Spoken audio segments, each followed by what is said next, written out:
The gunshot that killed Adelaide's husband echoed through her mind every night for 3 years, though she hadn't been the one holding the weapon. It was 1878, and the dusty streets of Portland, Oregon still felt foreign despite the time she'd spent there, wandering through life like a ghost who'd forgotten she was supposed to be dead. She stood behind the counter of Murphy's General Store, where she'd worked since arriving in town, her hazel eyes distant as another customer complained about the price of flour. The war had ended over a decade ago, but its aftermath still rippled through lives like stones thrown into still water, and Adelaide Dawson was drowning in those waves. "Miss Adelaide, you listening? I said this flour's gone up again." She blinked, focusing on Mrs. Henderson's pinched face. "Yes, madam. Supply wagons had trouble getting through last month. Prices went up everywhere."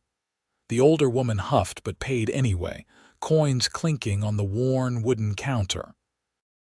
Adelaide wrapped the purchase in brown paper with practiced efficiency, her fingers moving automatically while her mind remained somewhere else entirely. Somewhere dark. Somewhere she couldn't escape no matter how many miles she put between herself and Tennessee, where everything had fallen apart. The bell above the door chimed as Mrs. Henderson left, and Adelaide exhaled slowly, gripping the counter's edge. Her hands were trembling again. They always trembled when she had too much time to think, when the memories crowded too close. She'd learned to hide it mostly, keeping busy, never stopping long enough for the past to catch up. But it always did eventually, in the quiet moments between customers, in the endless lonely nights in her rented room above the seamstress shop. "You all right there?" The voice was unfamiliar, low and gentle with a slight drawl that marked him as someone from further south. Adelaide looked up sharply, schooling her features into the polite mask she'd perfected. A man stood just inside the doorway, hat in his hands, watching her with concern that made her uncomfortable. She didn't want concern, didn't deserve it. "Fine, thank you. Can I help you find something?" He was tall, broad-shouldered, with sun-weathered skin and dark hair that needed cutting. His clothes marked him as a working man, a cowboy probably, with worn denim and a faded blue shirt. But it was his eyes that struck her, warm brown and entirely too kind for a world as harsh as this one. "Need some supplies. Just hired on at the Morrison Ranch, name's Vincent Mercer." He stepped closer, moving with an easy grace that suggested comfort in his own skin, something Adelaide couldn't imagine feeling again. "Foreman sent me to stock up before heading out to the south pasture. Got a list here somewhere." He patted his pockets, producing a crumpled piece of paper that he smoothed out on the counter between them.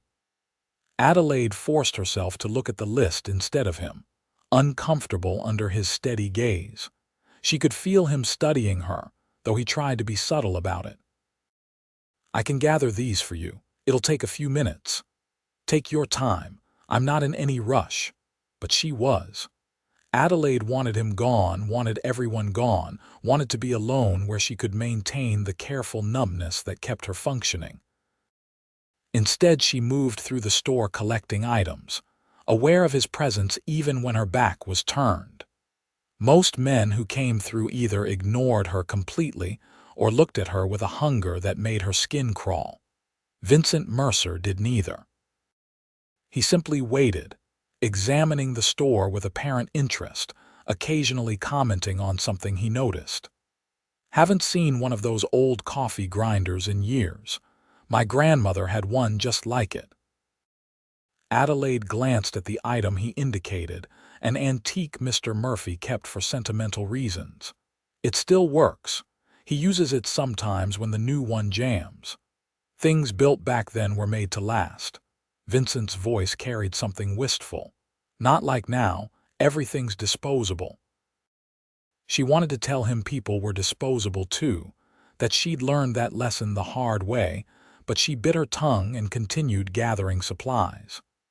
The list was extensive, enough for several weeks in the backcountry. She worked methodically, checking each item twice, adding the prices in her head with automatic precision. Comes to $47.30. Vincent whistled low. Morrison wasn't joking about covering expenses. He counted out bills, placing them on the counter with care.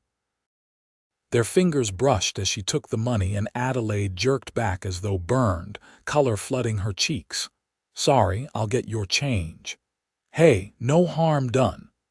His voice remained gentle, unbothered by her reaction, but she could see the question in his eyes. Most people in Portland had learned not to ask Adelaide Dawson questions. She had a reputation for being cold, closed off, the woman who kept everyone at arm's length. Better that than letting anyone close enough to hurt again. She counted out his change with shaking hands, furious at herself for the display of weakness. Vincent accepted the coins without comment, then started loading supplies into the canvas bags he'd brought. Adelaide should have retreated to the back room, let him finish and leave, but something kept her rooted in place. "You new to Oregon?" she heard herself ask, then immediately regretted it. She didn't want conversation, didn't want connection.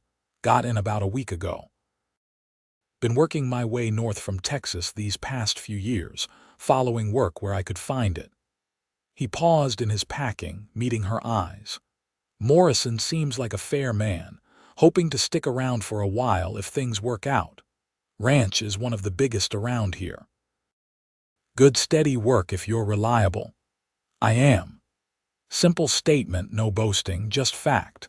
Adelaide believed him somehow, though she'd learned not to trust her instincts about people. Those instincts had failed her spectacularly before. Vincent finished loading his supplies, shouldering the bags with ease despite their weight. He settled his hat back on his head, then paused at the door. "Nice meeting you, Miss Adelaide. I'm sure I'll be back before long." She nodded mutely, watching him go. The store felt emptier after he left, though she couldn't explain why. She'd wanted solitude, but now that she had it, the silence pressed down like a physical weight. Adelaide closed her eyes, gripping the counter again, fighting the familiar wave of despair that threatened to pull her under. 3 years since Thomas died. 3 years since she'd watched him bleed out in their small cabin while she screamed for help that never came.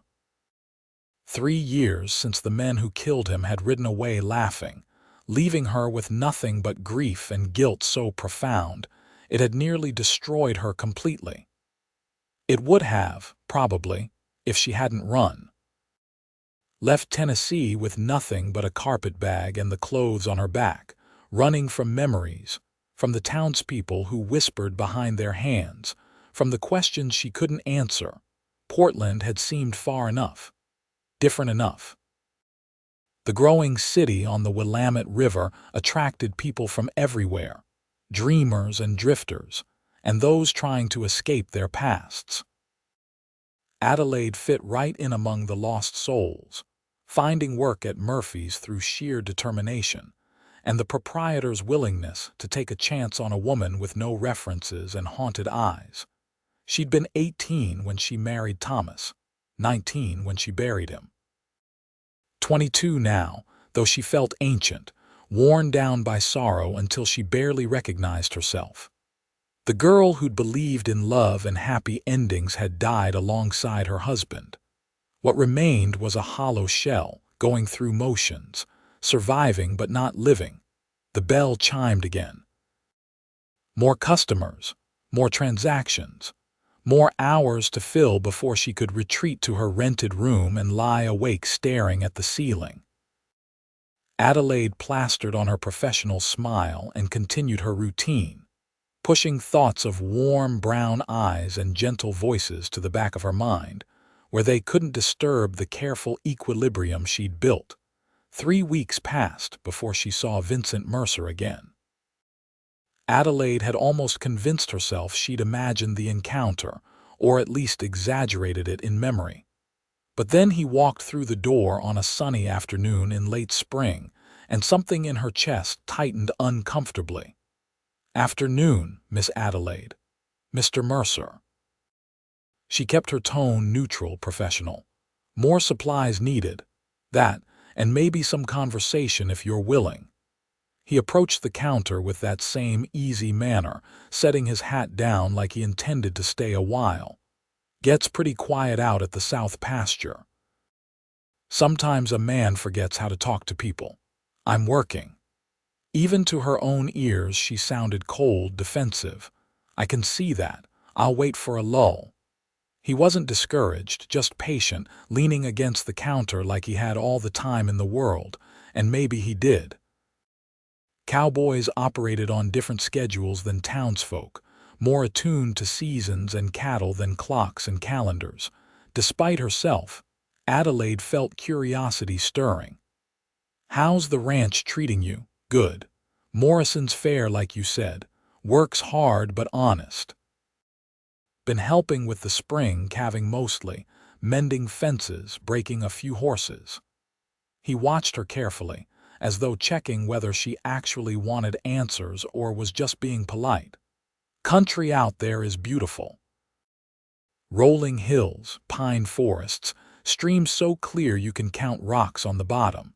Sometimes I ride to the ridgeline and just sit, watching the sun set. Makes you feel small in a good way, you know.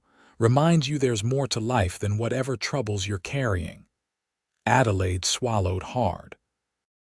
"I wouldn't know. I don't leave town much." "Why not?" The question was genuine, curious rather than prying, but it still felt too personal. She turned away, straightening shelves that didn't need straightening.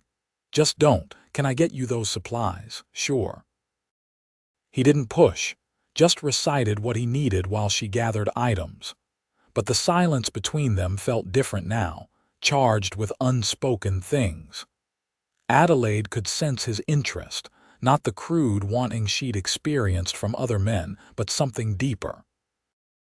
Interest in her as a person, which was somehow more terrifying. "Mr. Mercer, I'm not good company." The words tumbled out before she could stop them, delivered to a shelf of tinned goods rather than to his face. "Whatever you're looking for, you won't find it with me." "I'm just looking for a friend, Miss Adelaide.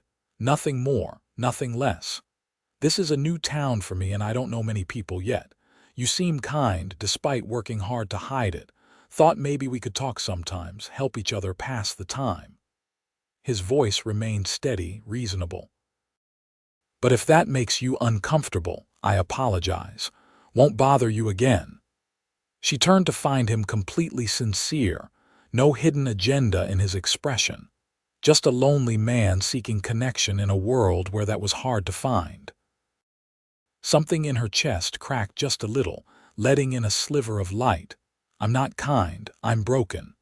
We're all broken in one way or another." Vincent met her eyes directly.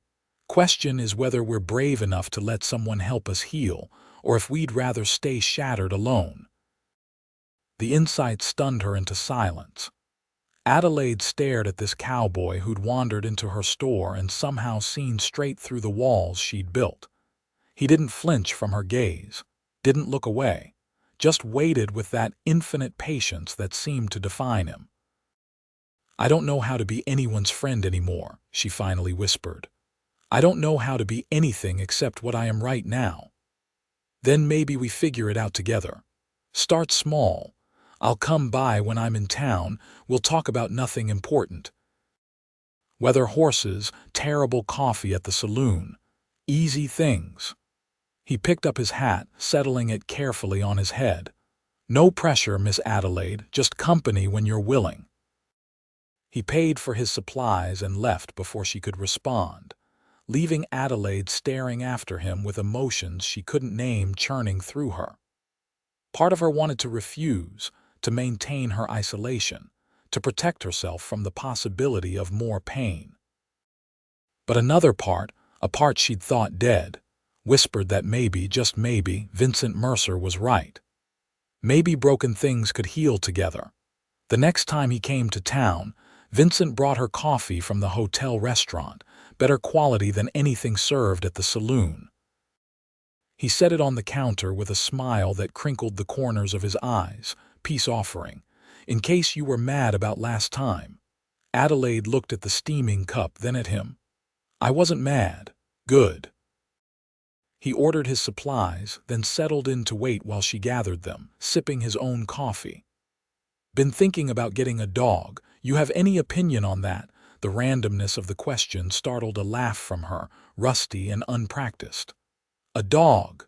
Yeah, for company at the line shack. Morrison said it was fine as long as it worked for its keep.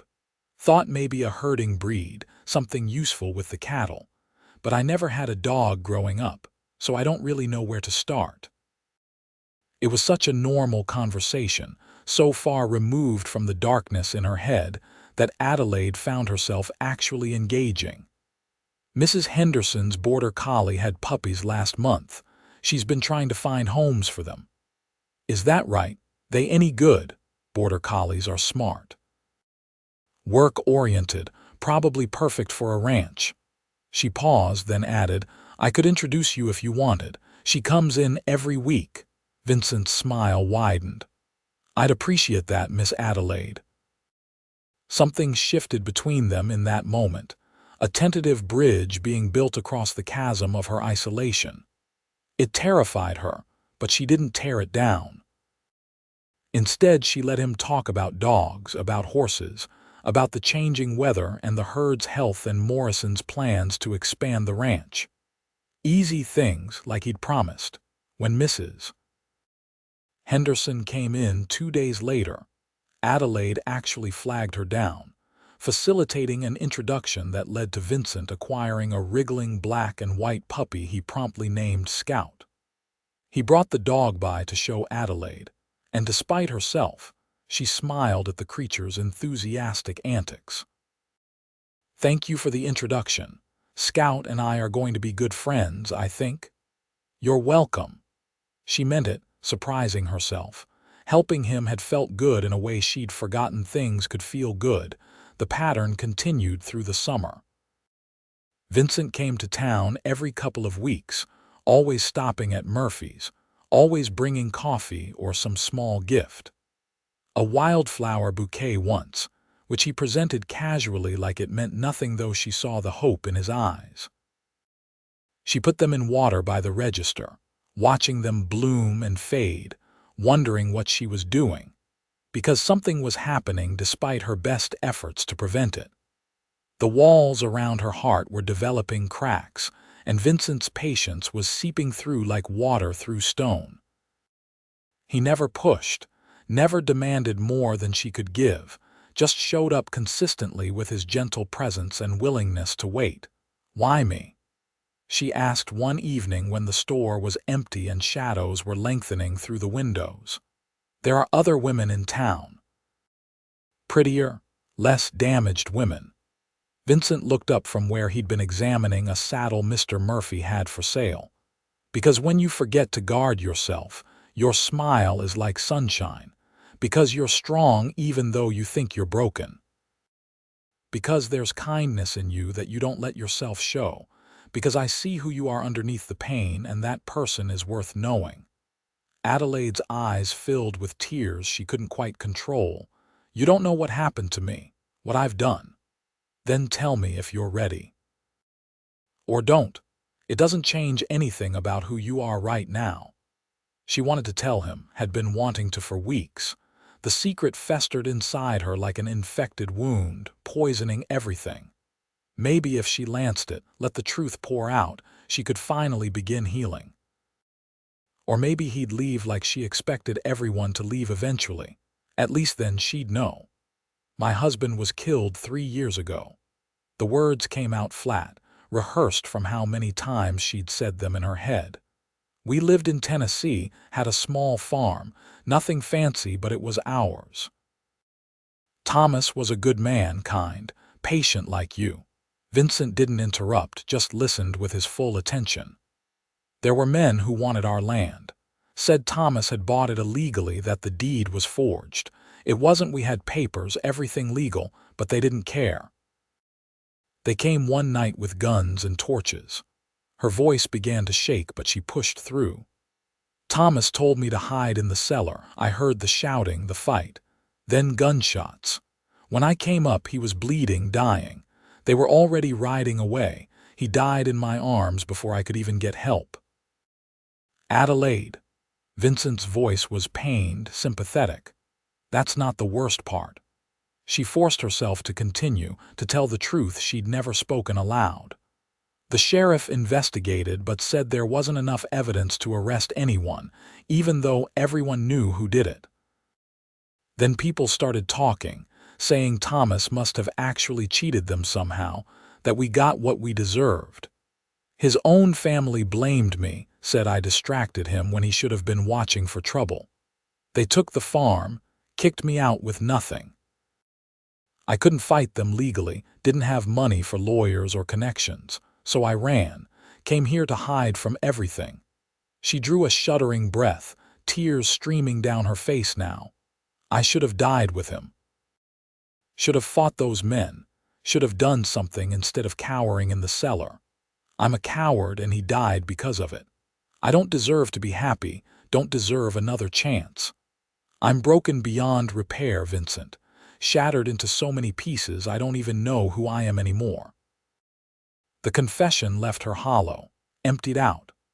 Adelaide waited for his judgment, his inevitable retreat.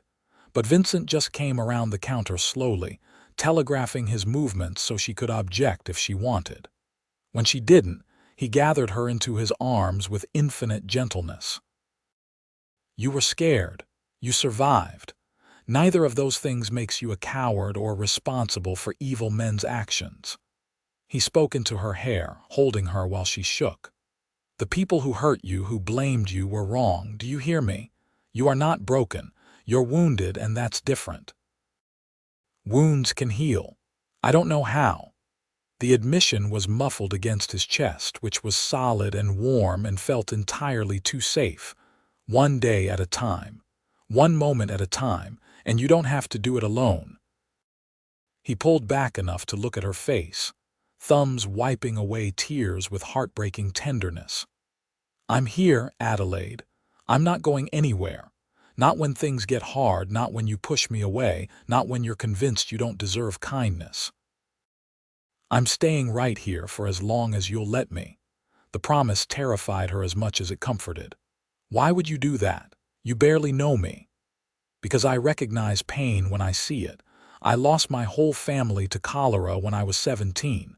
Parents, 2 younger sisters, gone within a week. I drifted for years afterward, working wherever, drinking too much, not caring if I lived or died. Took a good friend literally dragging me out of a saloon and making me see that surviving wasn't enough. Had to actually live, had to heal, had to believe I deserved a future. He showed me it was possible through patience and refusing to let me give up. I'd like to do the same for you if you'll let me. Adelaide stared at him, seeing the truth of old pain in his eyes, understanding that his patience came from lived experience rather than naivety. He'd been where she was, in that dark place where death seemed easier than continuing, and he'd found his way out. I don't know if I can. Honesty compelled her. I'm so tired, Vincent. Tired of hurting, tired of pretending, tired of being afraid all the time. Then rest. Let me be strong enough for both of us until you remember how to be strong again. His hands framed her face, making her look at him. I'm not Thomas. I can't replace what you lost, and I won't try. But I can offer you something new if you're brave enough to take it. A chance to heal. A chance to trust again. Maybe, eventually, a chance to love again. The word love sent panic through her. I'm not ready for that. I know. I'm not asking you to be. I'm just asking you to let me stay close, to let me be your friend. The rest will come when it comes, or it won't. Either way, I'm here. She wanted to say yes with everything in her, wanted to grab onto this lifeline he offered and hold tight. But fear paralyzed her, the old familiar fear that anyone she cared about would be taken away, that she was cursed somehow, destined to lose everyone she loved. What if something happens to you? What if caring about you brings more pain? What if it brings joy? Vincent countered gently. What if we get years of happiness? What if you miss out on something beautiful because you're too afraid to try? Pain is part of living, Adelaide. So is love, laughter, connection. You can't have one without risking the other. She knew he was right, logically understood the truth in his words, but logic and emotion were different countries with no roads between them. Still, looking into his eyes, seeing his steadfast presence, something in her made a decision. A tiny, terrified decision, but a decision nonetheless. Okay. Barely a whisper. Okay, you can stay close. I'll try not to push you away. The smile that broke across his face was like dawn after an endless night. That's all I'm asking. We'll figure out the rest together.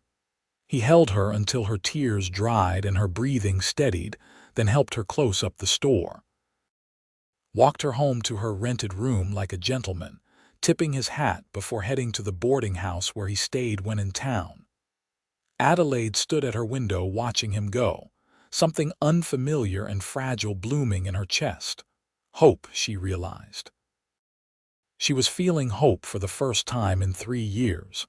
The following months tested that hope repeatedly.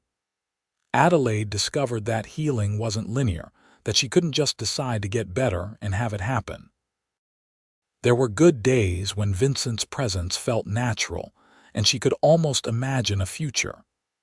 Then there were dark days when grief swamped her, and she lashed out, trying to drive him away before he could leave on his own. Vincent weathered all of it with that infinite patience, never taking her anger personally, never making her feel guilty for struggling. He just kept showing up, kept being steady, kept proving through actions that he meant what he'd said about staying. I don't deserve you, she told him one afternoon when he'd brought her lunch from the hotel, refusing to let her eat the stale crackers that constituted her usual meal. Stop saying that. You deserve good things, Adelaide. You always have. He unwrapped sandwiches, handing her one. Eat. You're getting too thin. I forget sometimes. I know. That's why I'm here, to remind you to take care of yourself until it becomes habit again. No judgment, just fact.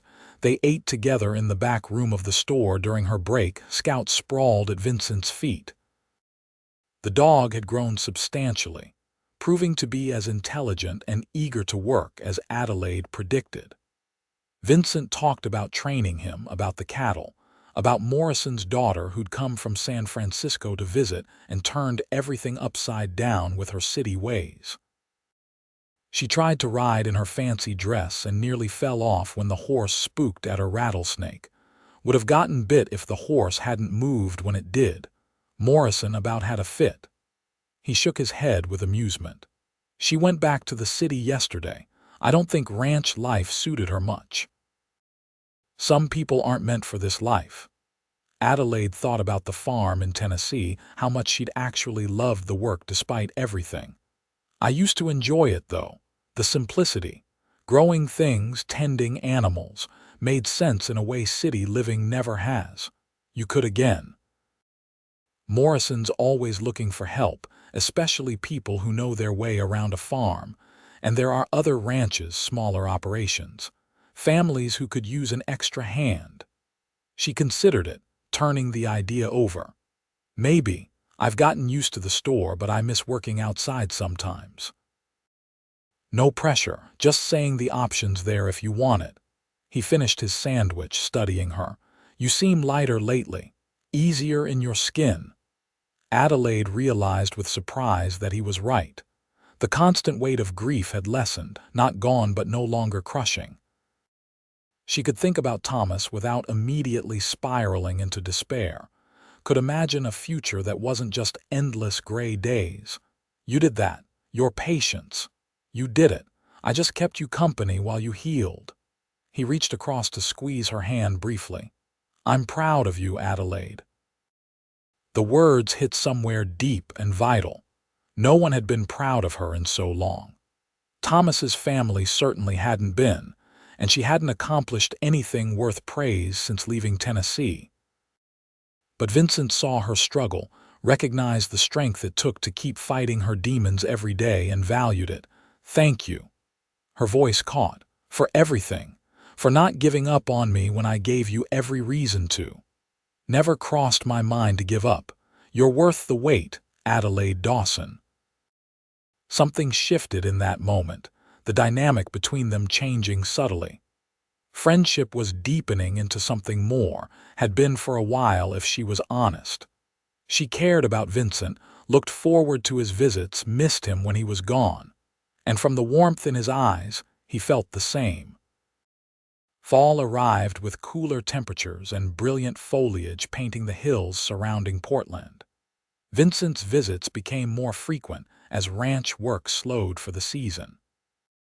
They went on walks along the Willamette River, Scout bounding ahead of them, and Adelaide found herself actually enjoying life again.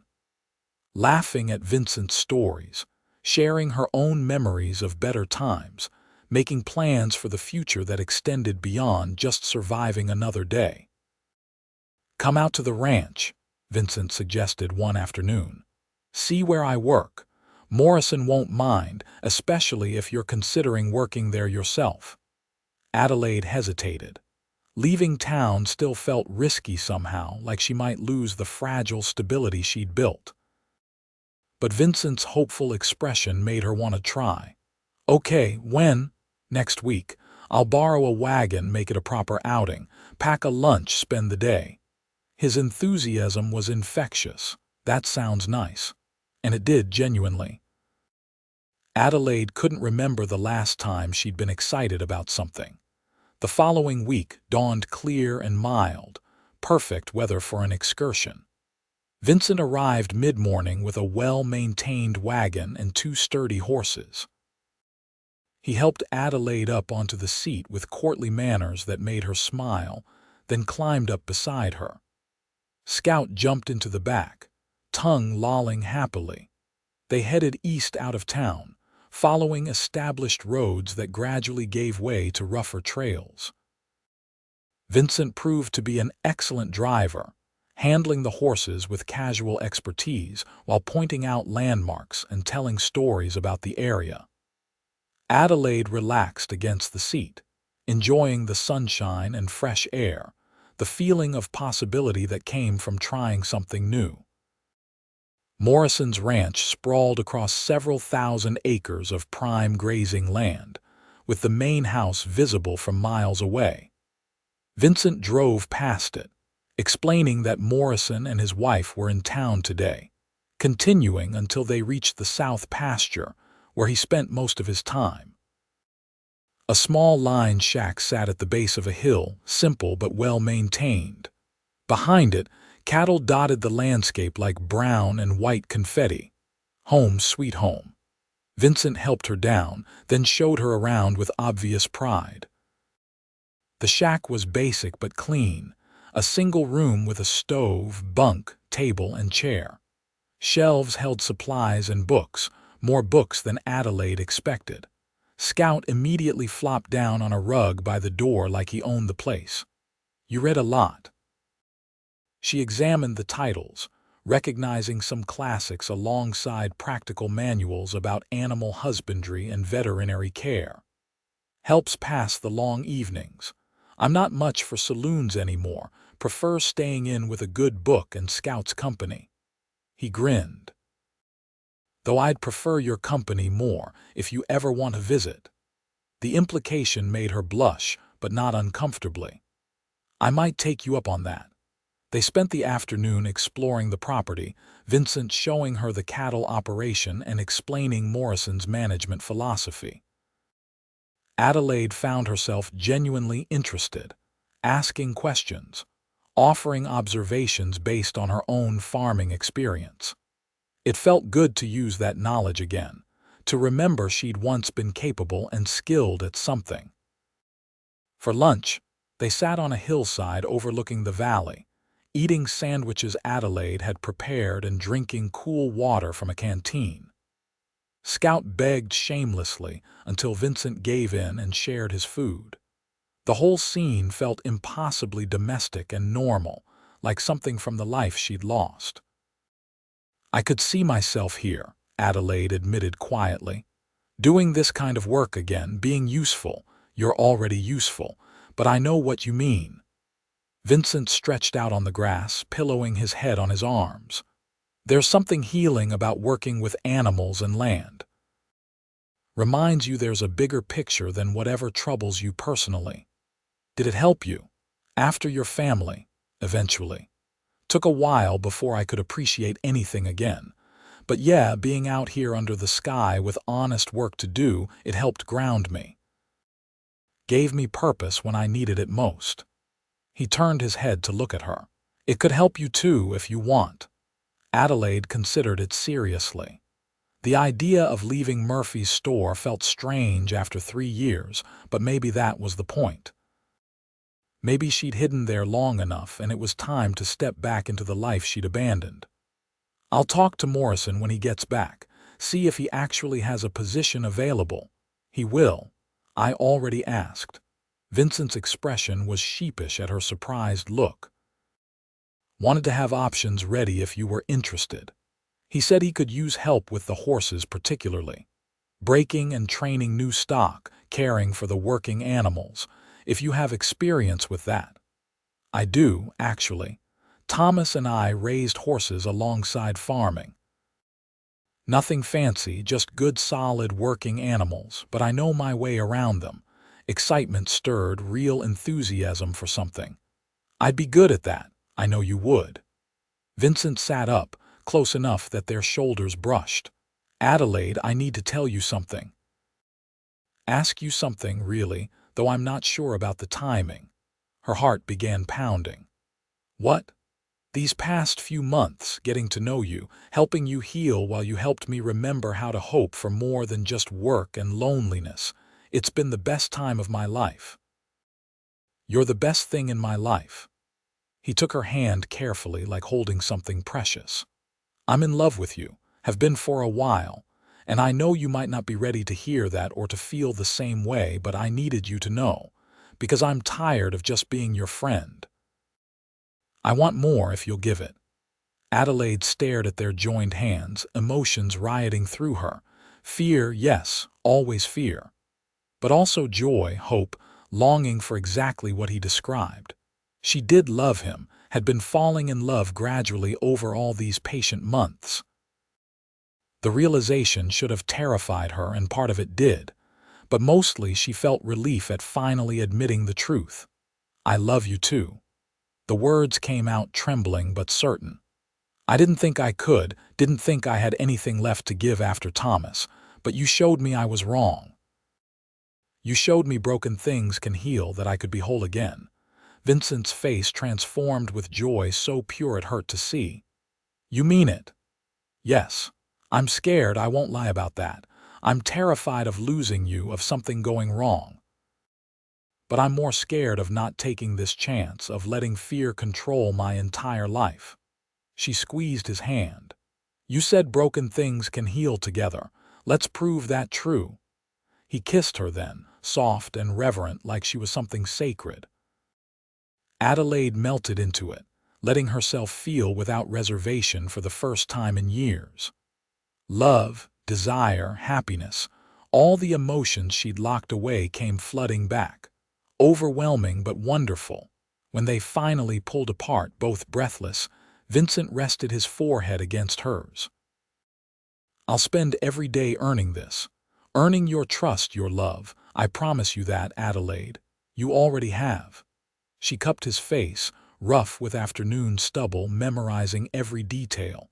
"You already have." They stayed on that hillside until sunset painted the sky in shades of gold and crimson, holding each other, talking about dreams and possibilities. Adelaide felt lighter than she had in 3 years, like she'd finally set down a burden she'd carried too long.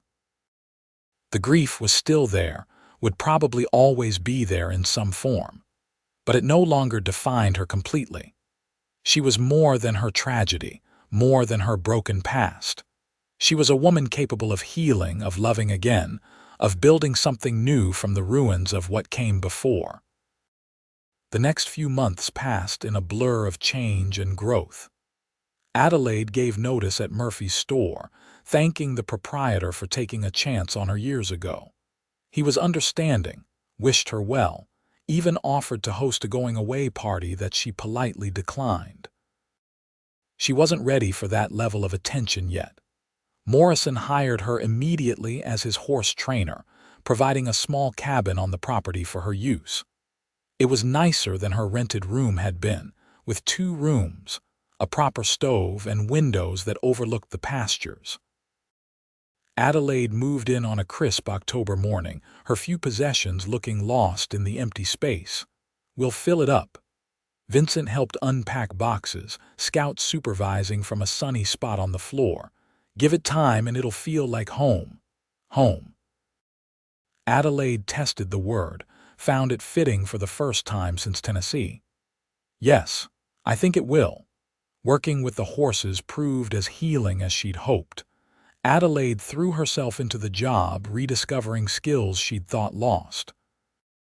She had a gentle touch with animals, a patience that served her well with the more difficult ones. Within weeks, Morrison was praising her work, and Vincent looked at her with obvious pride. They were together constantly now, working the same land, sharing meals, spending evenings in one cabin or the other. Morrison turned a blind eye to the impropriety, recognizing that his 2 best workers had found something special. He'd mentioned once that his own wife had been considered too damaged for marriage after losing her first husband to illness. He'd proved the gossips wrong by loving her well for 25 years and counting. Adelaide appreciated the parallel, the reminder that happy endings were possible even after tragedy. Winter arrived, and with it, Vincent's formal proposal. He took her back to the hillside where they'd first confessed their feelings, now covered in snow and breathtakingly beautiful. Getting down on one knee in the cold, he pulled out a simple gold band. "Adelaide Dawson, would you do me the honor of becoming my wife? I promise to love you faithfully, to be patient with your healing, to build a life with you that honors both our pasts while creating something new. I can't promise nothing bad will ever happen, but I can promise I'll face it all beside you for as long as we both live." Tears froze on her cheeks, but Adelaide was smiling. "Yes, yes, Vincent, I'll marry you." He slipped the ring on with shaking hands, then kissed her deeply while Scout barked excited circles around them. Later, warming up in her cabin with hot coffee and a blazing fire, they made plans. A simple wedding in the spring, just close friends and Morrison's family. Vincent would move into her cabin since it was bigger, and they'd build a life together working the ranch. "I want to write Thomas's family," Adelaide said quietly. "Tell them I'm getting married, that I'm happy.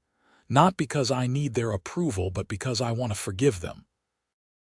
Let go of that anger I've been carrying." Vincent pulled her close, pressing a kiss to her temple. "I think that's brave, healthy. Do what you need to do for your own peace." She wrote the letter that night, carefully crafting words that acknowledged the past while firmly closing that chapter. Thomas would always be her first love, her first husband, and his death would always be a scar on her heart.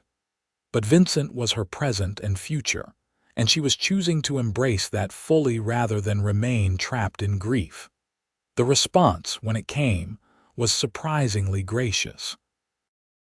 Thomas's mother wrote that she was glad Adelaide had found happiness, that she regretted the harsh words spoken and shared grief. The land had since been sold, the money set aside for Thomas's younger siblings. It wasn't forgiveness exactly, but it was closure. Adelaide folded the letter away, feeling another piece of her broken heart mend. Their wedding day in April 1879 dawned warm and clear, spring flowers blooming across the pastures. Adelaide wore a simple dress she'd sewn herself, cream-colored with lace at the collar. Vincent looked impossibly handsome in new clothes, his hair neatly trimmed for once. They were married by Portland's Methodist minister under a grove of oak trees, with Morrison and his wife standing witness alongside a handful of ranch hands and townspeople Adelaide had befriended. Vincent's vows made her cry, beautiful promises delivered with absolute sincerity. Her own vows came from the heart, thanking him for his patience, for showing her that love could be gentle and safe, that broken things really could heal together. The celebration afterward was modest but joyful, with food and music and dancing.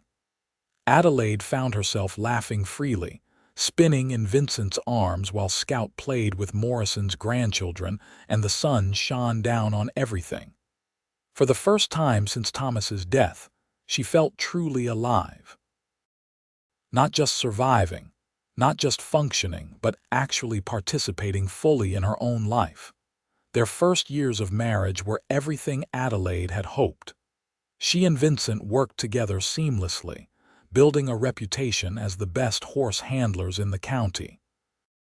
Morrison gave them increasing responsibility, trusting their judgment completely. They saved money carefully, planning for the future. In the summer of 1880, Adelaide realized she was pregnant. The discovery brought joy mixed with terror, old fears resurfacing. What if something went wrong? What if she lost this baby, lost Vincent, lost everything she'd rebuilt? Vincent held her through the panic, rubbing her back while she shook. Whatever happens, we face it together. And most likely, everything will be fine. Women have babies every day, Adelaide. Healthy babies who grow into healthy children. I know, I just can't help being scared. Being scared is normal, but don't let fear steal your joy. We're having a baby. That's worth celebrating. He placed a hand on her still flat stomach, wonder in his expression. A piece of both of us, walking around in the world. That's amazing. She let his certainty steady her, choosing to focus on hope rather than fear. It was a daily choice throughout the pregnancy, especially as her body changed and delivery approached.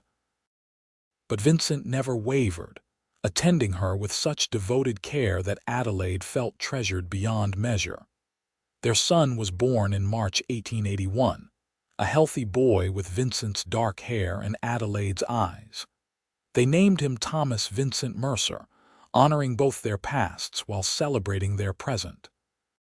Holding her baby for the first time, Adelaide wept with overwhelming love and gratitude. The fear that had plagued her evaporated in the face of this perfect tiny person. He's beautiful. Vincent's voice was rough with emotion. You're beautiful. I love you so much, Adelaide. I love you too. Thank you for being patient with me, for showing me I could have this. She looked up at her husband, this good man who'd loved her through her darkest times. Thank you for saving me. You saved yourself. I just walked beside you. He kissed her forehead, then the baby's. But I'm grateful you let me. Grateful every day. Tommy proved to be an easy baby, good-natured and healthy. Adelaide threw herself into motherhood with the same dedication she brought to everything. Determined to give her son the safe, loving childhood she wished she'd been able to give the children she and Thomas had hoped for but never had. She still thought about Thomas sometimes, especially on anniversaries of his death. But the grief had transmuted into gentle melancholy rather than crushing despair. Vincent never seemed threatened by her past, understanding that her capacity to love him didn't diminish because she'd loved someone else first. Thomas would be glad you're happy, he told her once, finding her quietly tearful on the anniversary. Any man who really loved you would want that. I think so too, I hope so. She leaned into his embrace. I wish he could have known you. I think you would have been friends. I would have liked that. Vincent held her until the tears passed, then helped her get ready for the day ahead. Always patient, always steady, the rock she'd built her new life upon. Their family grew over the following years. A daughter, Catherine, born in 1883 with blonde curls and a mischievous streak. Then another son, James, in 1885, who was quieter and bookish from the start.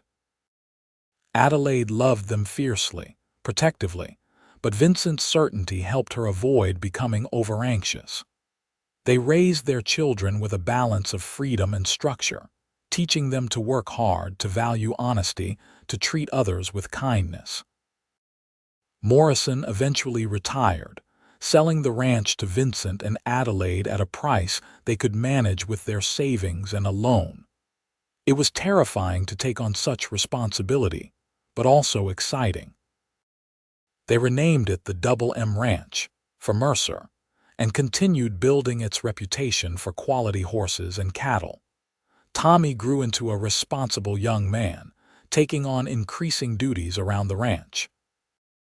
Catherine developed her mother's gift with animals, while James showed promise as a veterinarian, poring over medical texts Vincent ordered from San Francisco. Adelaide watched her children grow with wonder, grateful beyond words that she'd been brave enough to try again, to accept Vincent's love and build this life.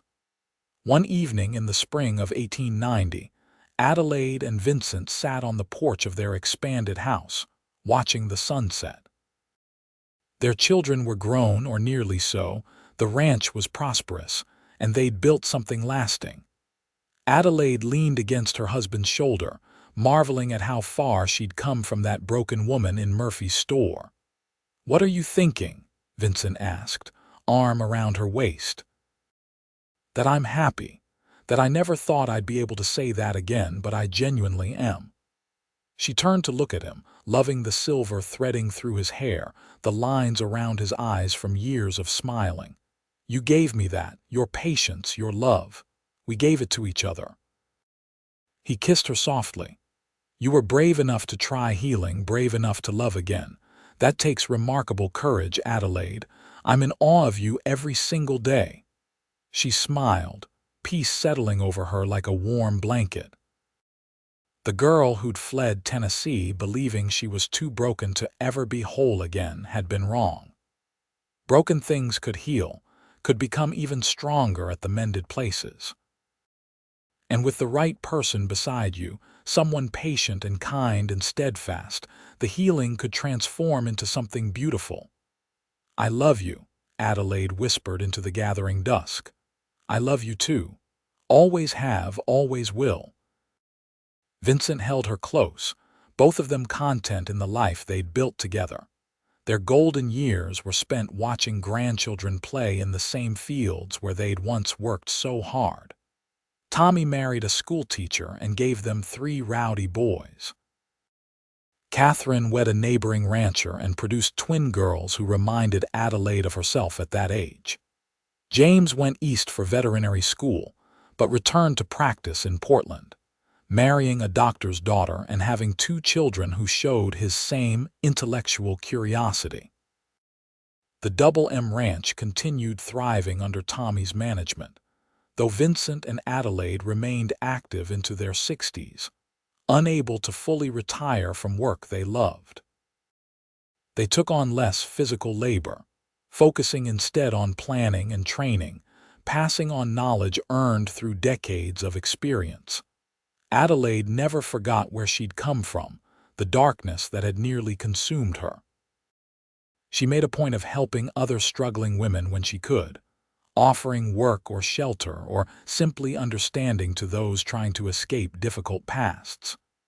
Vincent supported her fully, understanding that healing others helped heal herself. On their 30th wedding anniversary in 1909, Vincent took Adelaide back to the hillside where he'd proposed all those years ago. They moved slower now, but Scout's great-grandson bounded ahead just like the original had. 30 years. Vincent shook his head wonderingly. "Feels like yesterday and a lifetime ago simultaneously." "I know exactly what you mean." Adelaide squeezed his hand, still wearing the simple gold band he'd given her 3 decades prior. "Best 30 years of my life. Mine too. though the previous years weren't bad since they led me to you." He pulled her close, still strong despite his age. "I'd do it all again in a heartbeat. Every moment of patience, every bit of waiting. You were worth it all, Adelaide." She kissed him there on the hillside, surrounded by the land they'd worked and the life they'd built. "And you proved what you promised that day in the store, that broken things can heal together. We did heal, didn't we? We helped each other become whole." "We did." Vincent held her as the sun set on another day, another year, another chapter of their extraordinary, ordinary life. "And we'll keep healing, keep growing, keep loving each other until our very last days." That promise sustained them through the years that followed. They faced the challenges of aging together with the same partnership that had defined their marriage from the start. When Vincent's health began failing in 1915, Adelaide nursed him with devoted care, never leaving his side. He died peacefully at 73, surrounded by family, his last words for Adelaide: "Thank you for taking a chance on a patient cowboy. You made my life beautiful." Adelaide mourned him deeply, the grief sharp but different from what she'd experienced with Thomas. This was the grief of a life fully lived together, of love that had lasted decades, of promises kept until the very end. It hurt, but it was also precious, proof of how much they'd meant to each other. She lived another 7 years, spending them helping Tommy run the ranch and spoiling grandchildren who grew into fine adults themselves. Adelaide talked often about Vincent, keeping his memory alive, teaching the younger generation about the man who'd patiently loved a broken woman back to wholeness. When Adelaide died in 1922 at 82, she went peacefully in her sleep, smiling. Those who prepared her body noted she was wearing her wedding ring still, and a simple necklace with 2 rings on it, which they later learned had belonged to her first and second husbands. The woman who'd thought she was too broken to love had lived a life rich with it, proving that with patience, kindness, and courage, even the most shattered heart could become whole again. The Double M Ranch continues still, run by Tommy's descendants, a lasting legacy to the love story that began when a grieving widow met a patient cowboy, and they decided to heal together. Their story became family legend, passed down through generations, a reminder that broken things aren't beyond repair, and that sometimes the best love stories begin with someone willing to wait while you remember how to be whole. In Portland, Oregon, where it all started, a small plaque marks the location of Murphy's General Store, long since replaced by other buildings. But those who know the history still tell the story of Adelaide and Vincent Mercer, the woman too broken to love, and the cowboy who proved that patient love could heal anything. Their tale became a symbol of hope for everyone struggling with grief, trauma, or despair, a promise that healing is possible and that love, when given time and care, can transform even the darkest pain into light. The final entry in Adelaide's diary, found after her death and carefully preserved by the family, reads simply, "Today I realized I have lived more years happy than sad, more years whole than broken, more years loving Vincent than I spent grieving Thomas. And while I honor both men, both loves, both chapters of my story, I am grateful beyond measure that I was brave enough to try again, that Vincent was patient enough to wait, that we proved together what I'd thought impossible, that broken things can heal, and healed things can become even more beautiful than they were before. To anyone reading this who feels shattered beyond repair, please know, there is hope, there is healing. There is love waiting for you if you're brave enough to take it. Let this be your permission to try." Those words, written by a woman who'd survived unimaginable loss and found happiness again, continued inspiring people long after both Adelaide and Vincent were gone. Their love story became part of Oregon's history, taught in local schools, referenced in books about the settling of the West. The Double M Ranch became a destination for those interested in authentic Western history, maintained by the Mercer family as both working ranch and historical site. But more than the physical legacy, it was the emotional truth of their story that resonated across generations. In a harsh world that often broke people, Adelaide and Vincent proved that brokenness wasn't permanent, that with patience, kindness, love, and courage, anyone could heal. And that sometimes the most beautiful things in life came from pieces carefully put back together, stronger at the mended places than they ever were before. Their story remains a testament to the power of patient love, the possibility of second chances, and the truth that no one is ever too broken to deserve happiness. As long as people face heartbreak and loss, Adelaide and Vincent's tale will continue offering hope, proof that healing is possible, that love can bloom even in wounded hearts, and that broken things, when tended with care, can become whole again.